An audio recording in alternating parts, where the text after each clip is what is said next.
welcome to the Daily Scripture Podcast. My name is Jerome Lavelle, and I hope that you are having a peaceful day today. Today we will be looking at John 17, verses 11 through 19. Lifting up his eyes to heaven, Jesus prayed, saying, Holy Father, keep them in your name that you have given me, so that they may be one just as we are one.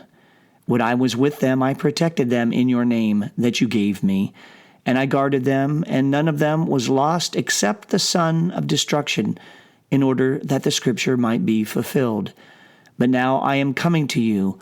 I speak this in the world, so that they may share my joy completely.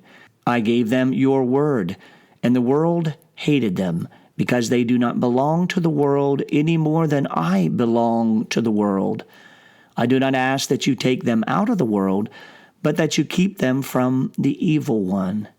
They do not belong to the world any more than I belong to the world. Consecrate them in the truth.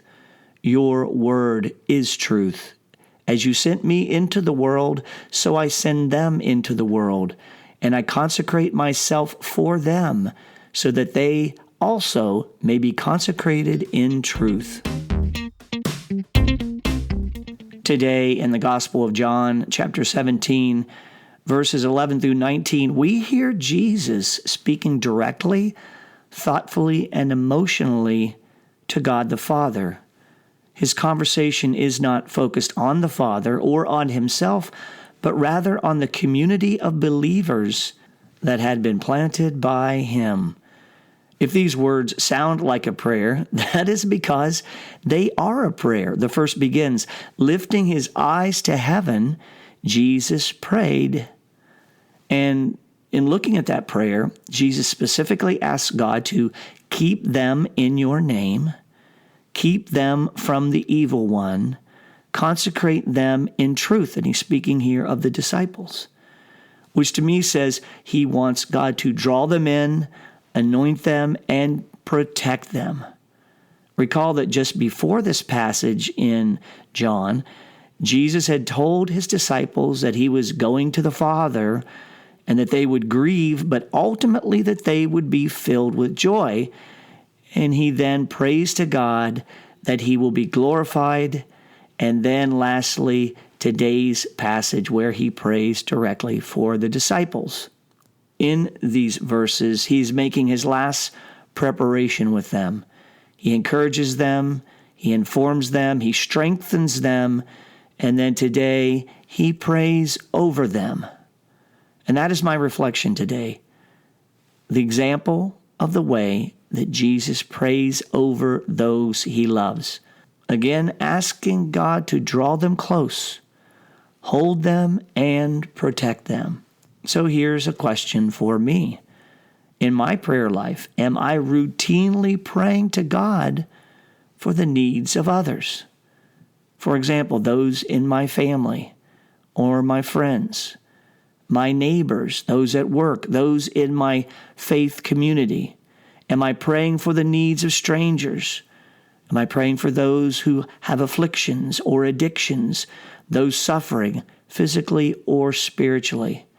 Do I pray to God and ask God to guide and protect teachers in schools at all level, clergy and all in religious life, government officials at all levels, local to federal, those in the military and other safety and policing functions, those who serve in prisons and other jobs in government, those who work in social and family services?